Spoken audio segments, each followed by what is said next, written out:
Bonjour à tous, bienvenue sur la chaîne ACRS. Donc comme vous savez, tout au long de la saison, on fera des petits points pour vous présenter un petit peu où nous en sommes dans notre avancée, ce que nous avons mis en place, les choses que nous avons développées, les outils que nous avons donnés aux écoles de rugby. Donc ACRS est spécialisé dans la formation des jeunes joueurs et plus particulièrement de l'école de rugby. Ça fait 2 ans que nous suivons de près plusieurs écoles de rugby avec qui nous travaillons. Et on a sorti 2 axes de travail majeurs. Le premier, ça va être la problématique de la baisse des effectifs. Le deuxième, ça va être l'accompagnement des éducateurs sur l'apprentissage des enfants. Donc par rapport à la baisse des effectifs, on fera une vidéo qui sera consacrée qu'à cette problématique et durant laquelle on vous présentera les outils qu'on a mis en œuvre, les actions qu'on a menées et les résultats qu'on a eus. Pour l'instant, on a eu des résultats qui sont très positifs avec des augmentations de plus 40% sur certaines écoles de rugby. Ce qui va nous intéresser aujourd'hui, ça va être l'accompagnement des éducateurs sur l'apprentissage des enfants. Donc ACRS propose, en plus de sa présence auprès des responsables sportifs, des outils.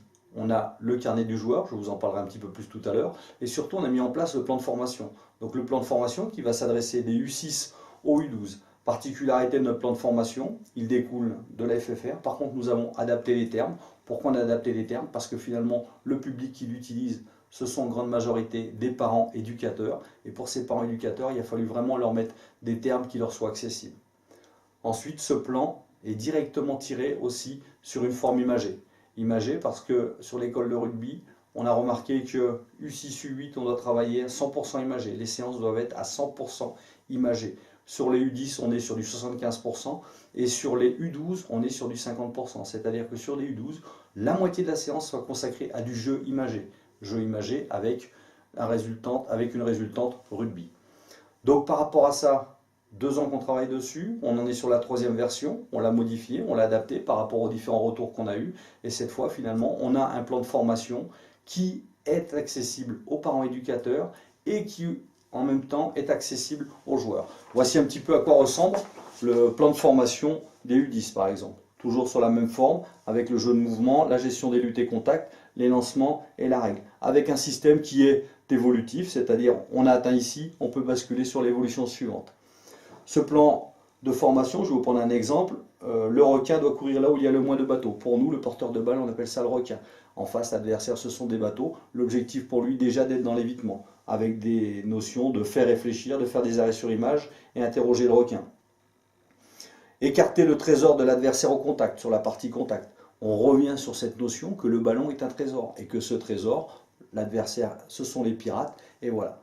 Par rapport à ça, lorsque l'éducateur parent qui débute le rugby se retrouve avec ça entre les mains, il arrive à se projeter sur son atelier.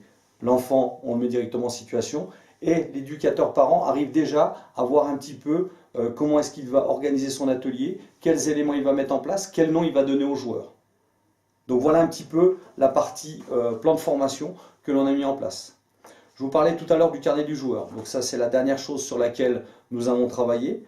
Donc c'est une grosse demande des clubs et des écoles de rugby de pouvoir suivre un petit peu leurs joueurs. Pas en termes de résultats, mais par contre en termes de suivi d'apprentissage.